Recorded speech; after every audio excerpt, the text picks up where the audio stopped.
Tu connais ce schéma. Un homme quitte l'Afrique, arrive en France ou au Canada, travaille dur pendant des années, envoie de l'argent à la famille chaque mois, et au bout de 3 ans, il regarde son compte et il se demande où est passé tout ce qu'il a gagné. Pas de patrimoine. Pas d'épargne. Pas d'investissement. Juste un salaire qui entre et qui repart aussitôt. Et le pire, c'est qu'il ne comprend pas pourquoi. Parce que personne ne lui a jamais expliqué ce qui se passe vraiment. Je m'appelle Bernard, et je passe beaucoup trop de temps à penser à la façon dont les Africains de la diaspora se retrouvent piégés dans un cycle financier qui les empêche de construire un vrai patrimoine. Si tu es quelqu'un qui travaille dur à l'étranger mais qui n'arrive pas à garder son argent, assure-toi d'appuyer sur le bouton s'abonner et de mettre un pouce bleu à cette vidéo si ça t'aide. Voici le truc. Ce n'est pas une question de salaire. Ce n'est pas une question d'intelligence. C'est une question de système. Les Africains de la diaspora sont pris entre deux mondes financiers qui fonctionnent selon des règles complètement différentes, et personne ne leur apprend à naviguer entre les deux. D'un côté, le système occidental avec ses impôts, ses crédits, ses investissements, ses retraites. De l'autre, les obligations familiales, les tontines, les projets au pays, les cérémonies. Et au milieu de tout ça, un homme qui essaie de satisfaire les deux sans jamais avoir appris comment faire. Parlons des chiffres maintenant. Selon une étude de la Banque mondiale, les transferts d'argent vers l'Afrique subsaharienne représentent plus de 50 milliards de dollars par an. Ce sont des sommes colossales qui partent des poches des travailleurs de la diaspora vers leurs familles au pays. En moyenne, un Africain en France envoie entre 150 et 300 euros par mois à sa famille. Sur 12 mois, c'est entre 1800 et 3600 euros. Sur 10 ans, c'est entre 18 000 et 36 000 euros qui quittent son patrimoine personnel. C'est là que ça devient vraiment intéressant. Ces 200 euros par mois envoyés au pays, si on les avait investis dans un fonds indiciel à 7% par an pendant 20 ans, ils auraient généré plus de 104 000 euros. 104 000 euros. Pas par magie. Juste par les mathématiques des intérêts composés. Mais ces mathématiques ne fonctionnent que si l'argent reste investi.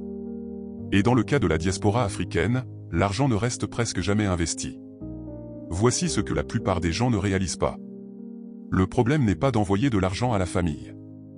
Le problème c'est d'envoyer de l'argent sans système. Il y a une différence fondamentale entre quelqu'un qui envoie 200 euros par mois parce qu'il a d'abord épargné 300 euros pour lui, et quelqu'un qui envoie 200 euros par mois parce que la famille a appelé et qu'il ne peut pas dire non. Le premier construit les deux. Le second ne construit rien. Maintenant tu penses peut-être que c'est facile à dire mais difficile à faire. Que la pression familiale est réelle. Que refuser d'aider c'est trahir ses racines. Et tu as raison. La pression sociale dans les communautés africaines autour de l'argent est une force psychologique extrêmement puissante. Les chercheurs en économie comportementale appellent ça l'obligation sociale perçue. Ton cerveau enregistre l'envoi d'argent à la famille non pas comme une dépense mais comme un devoir moral.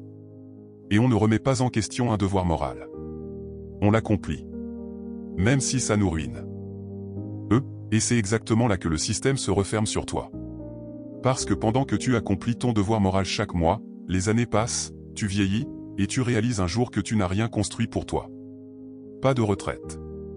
Pas d'investissement. Pas de patrimoine. Juste des années de travail qui ont financé la vie des autres sans jamais financer la tienne. La solution n'est pas d'arrêter d'aider ta famille. La solution c'est de te payer en premier. C'est un concept simple mais révolutionnaire pour beaucoup de personnes issues de cultures collectivistes. Avant d'envoyer quoi que ce soit, tu prélèves automatiquement une somme fixe pour ton épargne et ton investissement. Pas ce qu'il reste. La première chose.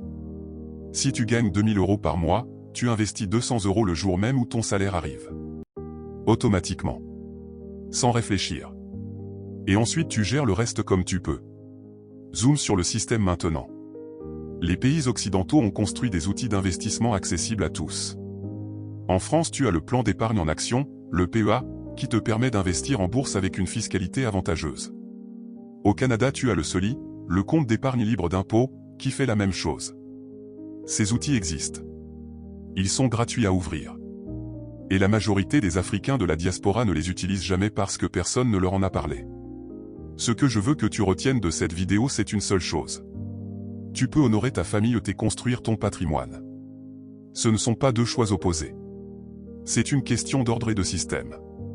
Paie-toi en premier. Investis automatiquement. Aide ta famille avec ce qui reste. Ce changement d'ordre change tout. Si cette vidéo t'a parlé, laisse un commentaire avec le montant que tu envoies chaque mois à ta famille. Pas pour te juger. Juste pour que tu prennes conscience du chiffre réel. Et si tu veux continuer à comprendre ces mécaniques financières que personne n'enseigne, la prochaine vidéo t'attend juste là.